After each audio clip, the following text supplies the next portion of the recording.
If you're over 60, you've probably been told for years that taking vitamins is one of the safest health habits you can have. Something for the heart, something for immunity, something for the bones, something just in case. And vitamins themselves are not the enemy.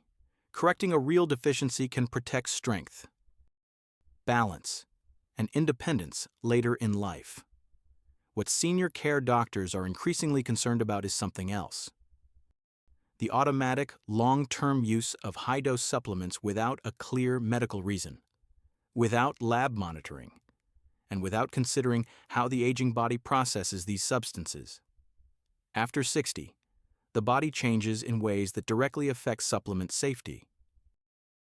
Kidney and liver clearance slows. Body fat increases while muscle mass declines. More medications are added, often affecting clotting, blood pressure, or heart rhythm. All of this alters how vitamins are absorbed, stored, and eliminated. What once seemed harmless in midlife can quietly become risky later on. This is why doctors see problems not immediately, but months or years later.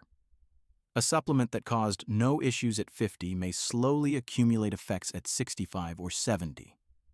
Small changes in clotting, nerve signaling, or calcium balance often develop silently, until a fall, a bleed, or a fracture suddenly reveals them.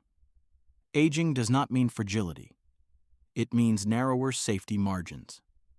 The body still adapts, but it adapts more slowly and with less reserve.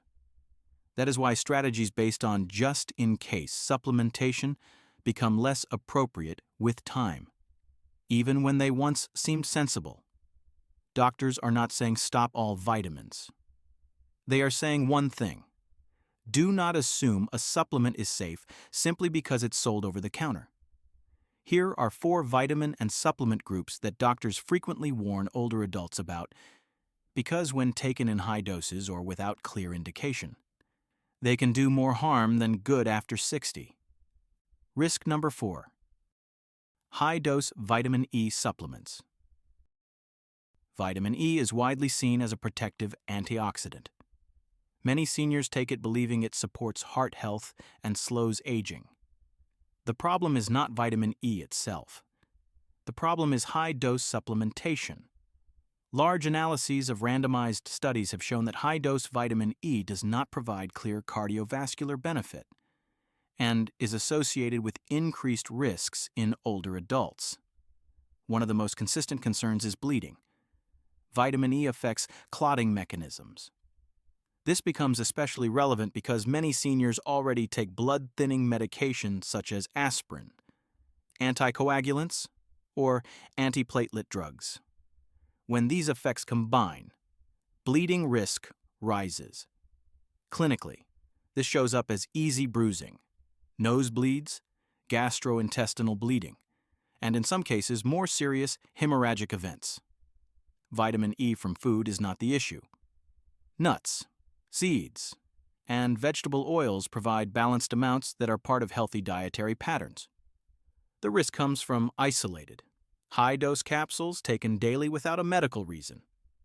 For seniors, the safe question is simple: if you are taking a high-dose vitamin E supplement, ask whether it is truly necessary, given your medications and bleeding risk. Risk number 3, retinol vitamin A in supplements. Vitamin A is essential for vision, immune function, and cell health, but the form matters. Retinol is the active, preformed form of vitamin A found in many supplements and multivitamins. It is fat-soluble, which means excess amounts are stored in the body rather than excreted. With age, this storage becomes more problematic. Clearance slows, and retinol can accumulate in the liver and fat tissue over time. Studies have linked high retinol intake to reduced bone density and increased fracture risk, including hip fractures. For older adults, this is not a minor concern. A hip fracture can permanently change independence and mobility. Chronic excess retinol has also been associated with liver strain and systemic toxicity symptoms when intake remains high for long periods. This does not mean vitamin A from food is dangerous. Quite the opposite. Beta-carotene from foods such as carrots, sweet potatoes, spinach, and other colorful vegetables is converted by the body only as needed. That conversion is regulated and protects against overload. The risk lies in stacking supplements. Multivitamins plus vision formulas, plus cod liver oil can quietly push retinol intake into harmful territory. For seniors, vitamin A is best obtained primarily from food, not high-dose retinol supplements, unless a deficiency has been confirmed, and managed medically. Risk number 2.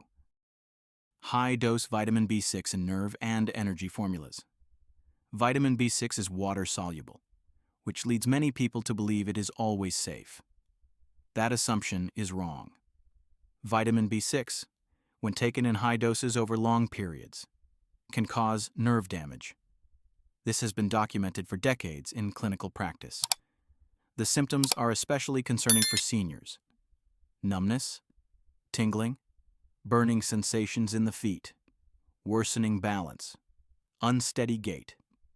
These are exactly the problems many older adults take B vitamin supplements to prevent.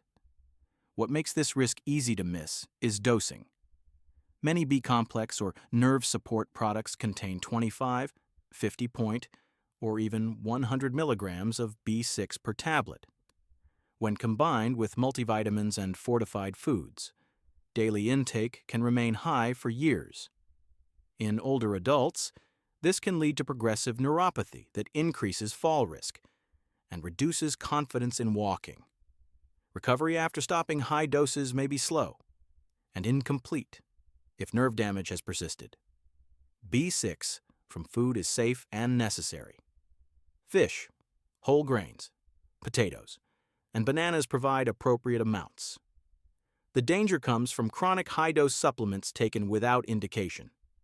If you are taking a B-complex or nerve supplement and notice numbness or balance issues, it is worth asking whether the supplement itself could be contributing. Risk number 1.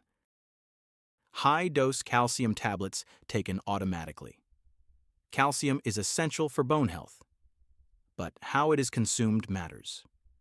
Many seniors take calcium tablets daily for years, believing they are protecting their bones. Often this is done without checking how much calcium is already coming from food. Calcium from food is absorbed slowly and regulated by the body. Tablets can deliver large, rapid doses that create higher peaks in blood calcium levels.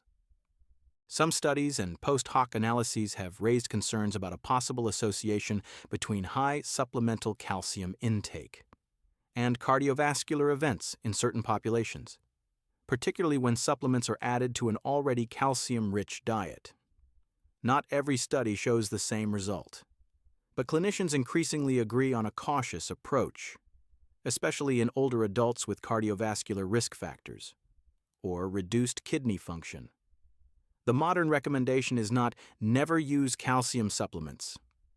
It is use them deliberately. Dietary sources such as dairy products, leafy greens, nuts, and fortified foods should be prioritized. Supplements should be used to fill documented gaps, not as an automatic habit. For seniors taking 1,000 to 1,500 milligrams of calcium in tablet form daily, it is worth reviewing whether that dose is necessary and appropriate. The common pattern across all 4 of these supplements is clear. Another reason these supplements cause trouble is that many seniors unknowingly stack them. The same vitamin appears in a multivitamin, a targeted supplement, and a fortified food or drink. Each dose seems reasonable on its own, but together they push intake far beyond what the body needs or safely handles. This stacking effect is rarely intentional. It happens gradually and without clear symptoms at first, which is why regular review matters more with every passing decade. Problems rarely come from food. They come from high-dose, long-term supplementation without a clear reason. After 60, the margin for error becomes smaller. Clearance slows. Interactions increase, and the consequences of small imbalances become more serious. Good medicine later in life is not about adding more pills. It is about precision. Before continuing any supplement long term, ask 3 simple questions. Is there a proven deficiency or diagnosis that requires this dose? Could this interact with my medications or conditions? Is this providing a measurable benefit or just reassurance? If you are taking any of these supplements, the goal is not panic or abrupt stopping. The goal is review. Bring your full supplement list to your doctor or pharmacist. Check doses. Check overlap between products. Adjust deliberately. Because after 60, the most dangerous vitamin habit is not taking supplements. It is taking them automatically, without reevaluating whether they still serve your health.